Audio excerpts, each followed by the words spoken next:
We're joined now by journalist Patrick McGee. He is the author of the fascinating book, Apple in China, The Capture of the World's Greatest Company, which was published earlier this year to widespread acclaim.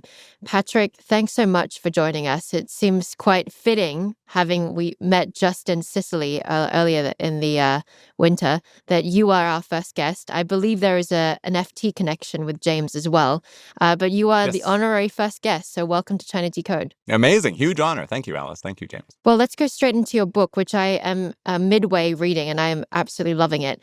Your book takes the reader through the recent history of Apple's incredible investment in China.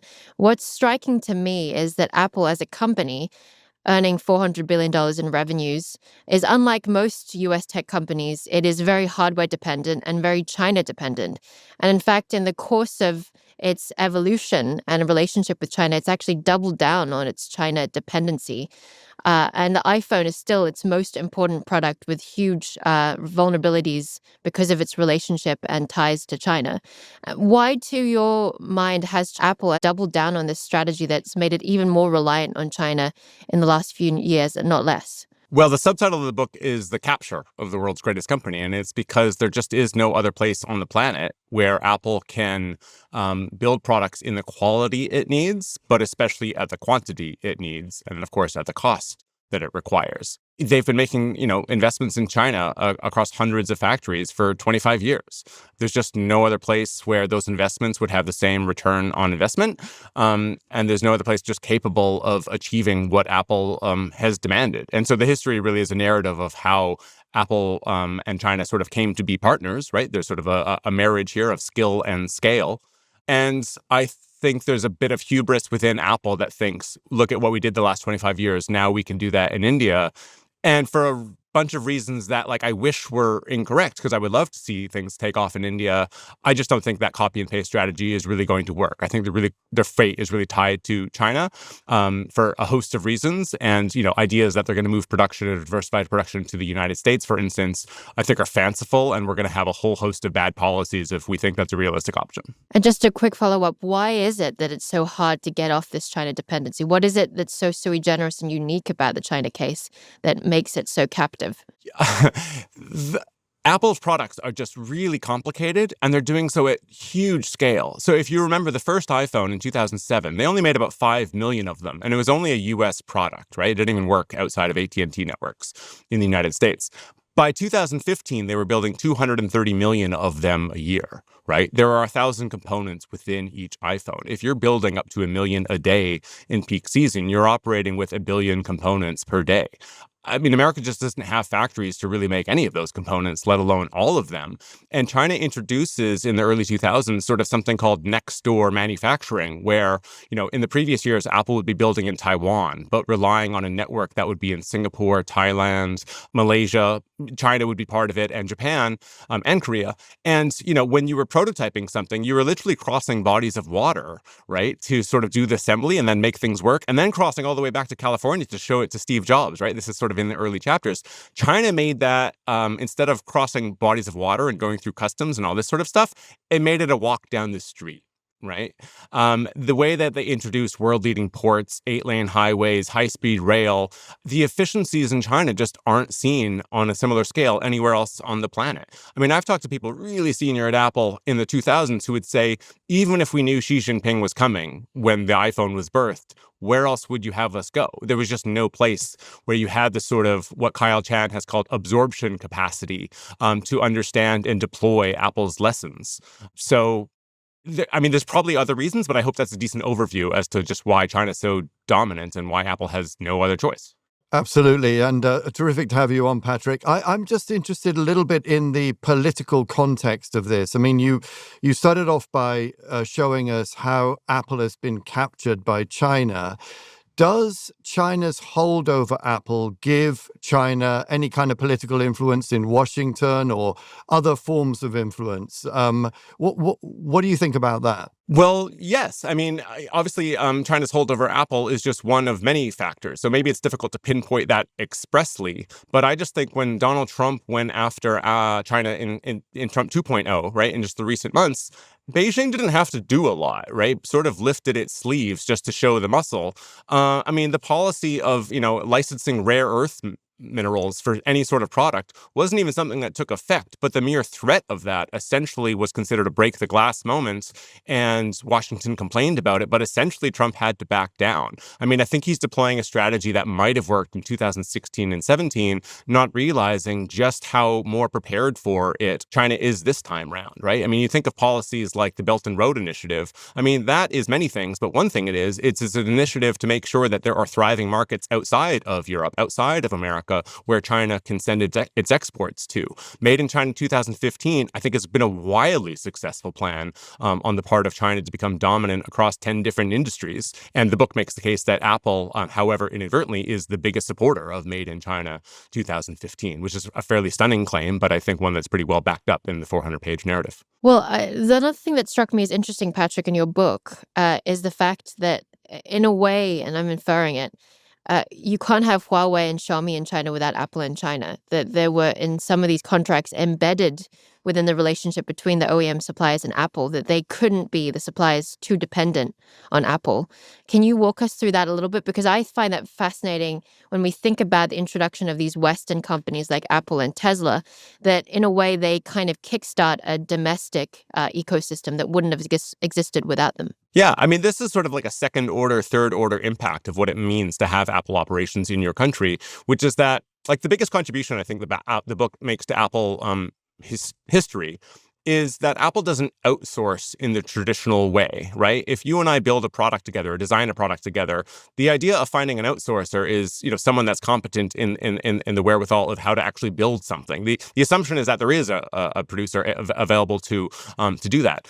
In China's narrative, or Apple in China's narrative, they don't find the competence in China. They build the competence in China.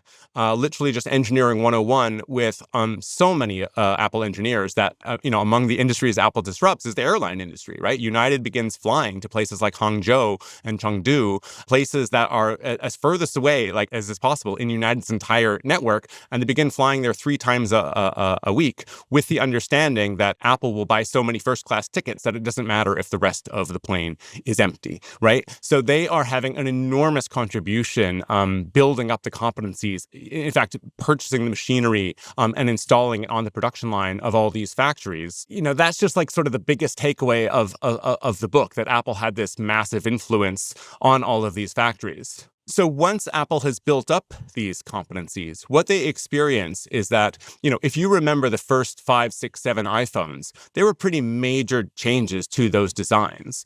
And so what would happen is if they obviated the need for certain components, ipso facto, they were obviating the need for that entire supplier.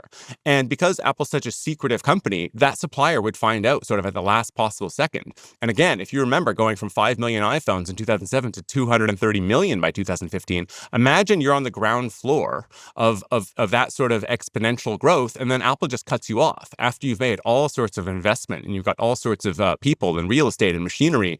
You would just go bankrupt. So this was just happening kind of all the time, where if Apple made that sort of turn, it was causing all sorts of sort of political problems, because they'd be working with, the likes of Foxconn would be working with who's on the politics and the grounds there.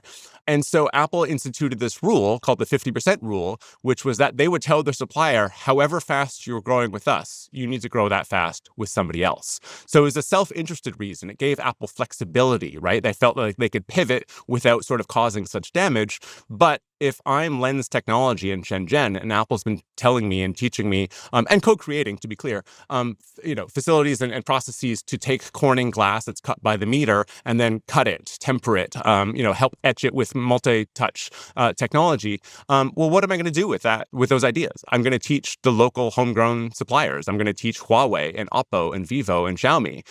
So Apple, in a sense, built up its own competitors who were able to rely on the very competencies that Apple had brought to the country. And my sort of quip about this is that in the West, we often think that Apple killed Nokia, right? Nokia wasn't able to keep up with multi-touch technology and software, the iOS. I think it's much more of a hardware story. But if it's a hardware story, Apple was never big enough to kill Nokia. Nokia often had 50% penetration in certain markets. Apple's never had more than 20% globally. So who killed Nokia?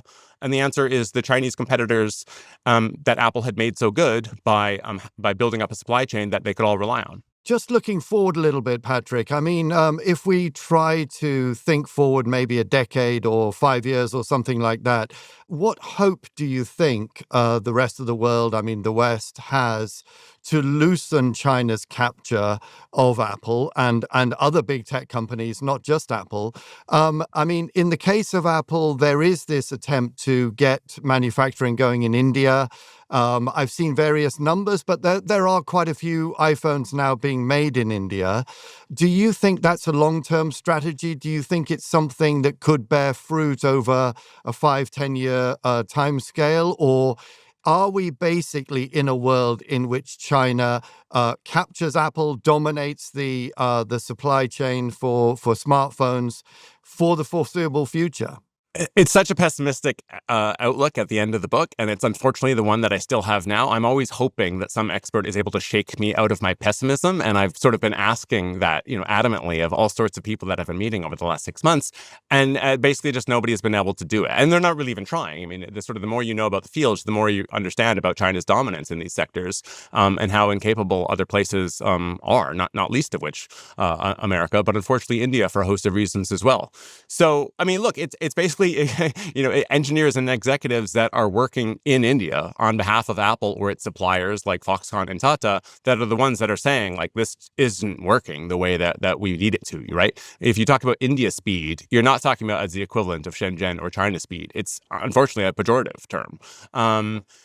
India just doesn't have the same next door facilities or ecosystems. They want to have the higher value added stuff, the sort of things that the Koreans, for instance, are really great at, but they don't quite get that what makes China so good is having everything, right? Deeply skilled PhDs at Foxconn coupled with migrant labor, where the job can literally be taught to you in 20 minutes on a Monday, and by Friday, you're already at the peak of your strength, your abilities to be able to pull that off. India sort of doesn't want to play those roles, or rather the ministers driving the change in certain provinces like Tamil Nadu and Karnataka don't want to play those roles. And yet, if they don't, they're never going to compete with China.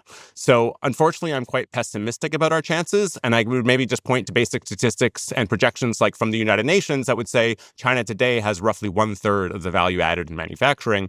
And their projection for 2030 is that China will have 45% of it.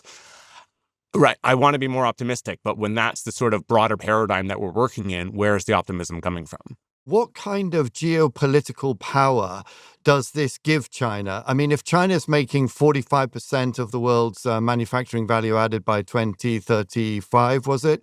And there's another reference to a scholar calling China the OPEC of intermediate products, because it makes so many of the components that the world needs to make just about everything.